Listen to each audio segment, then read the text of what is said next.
አብ ወወልድ ወመንፈስ ቅዱስ አሃዱ አምላክ አሜን።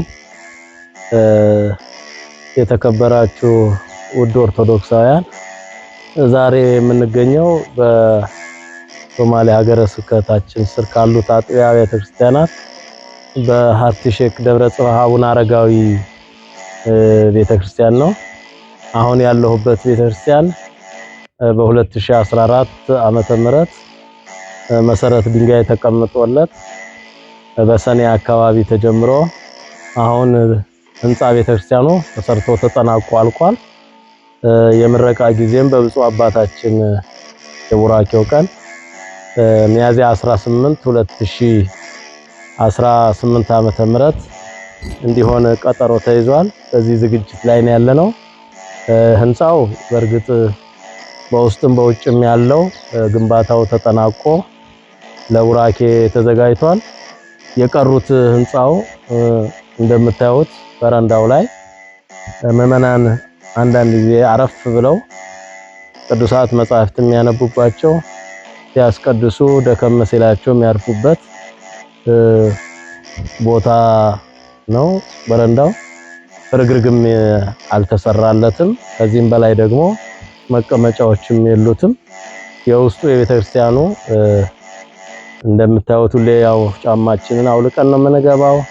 ምንጣፍ ለክብሩ እናነጥፋለንና ምንጣፍ ያስፈልገዋል።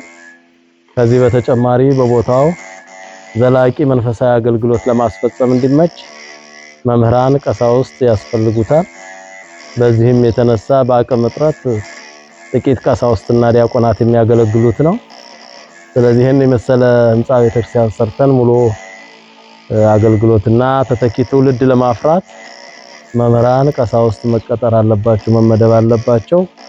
ከአካባቢው ልጆችን ተክቶ ቤተክርስቲያኒቱን ለማሻገር እንዲያስችለን በዚህ ሁሉ በጎ አድራጊ ምዕመናን ከሩቅም ከቅርብም ያላችሁ የመልእክታችን የምትሰሙ እንድታግዙ ጥሪያችንን እናስተላልፋለን። በአጠቃላይ ግን ብፁዕነታቸውና ብፁዓን ሊቃነ ጳጳሳት በተገኙበት ሚያዝያ 17 እና 18 ቅዳሴ ቤቱ ይከናወናል በብፁዓን አበው ባራኪነት። ስለዚህ መላው ኦርቶዶክሳውያን ወደዚህ በመምጣት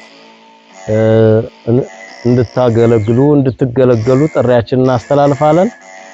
በዚሁ ቀን በብፁዓን አበው እየተባረክን በጻድቁ በረከት እየተጎበኘን በእግዚአብሔር መለኮታዊ መግቦትና ቸርነት እየተረዳን የምንኖርበትን ምቹ ሁኔታ መፍጠር እንድንችል በበዓሉ እንድትገኙልን መልእክታችንን እናስተላልፋለን። ዛሬ እንግዲህ የምዕመናን ድጋፍ ያስፈልጋል። በተለይም አካባቢው ምዕመናን አጠር ነው፣ ጥቂት ናቸው ምዕመናኑ።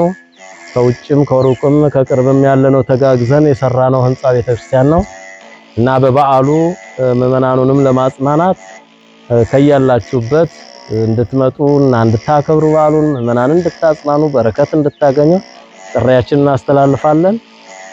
የበዓሉ ሰው ያድርገን እላለሁ። ቃልዎት ያሰማልኝ።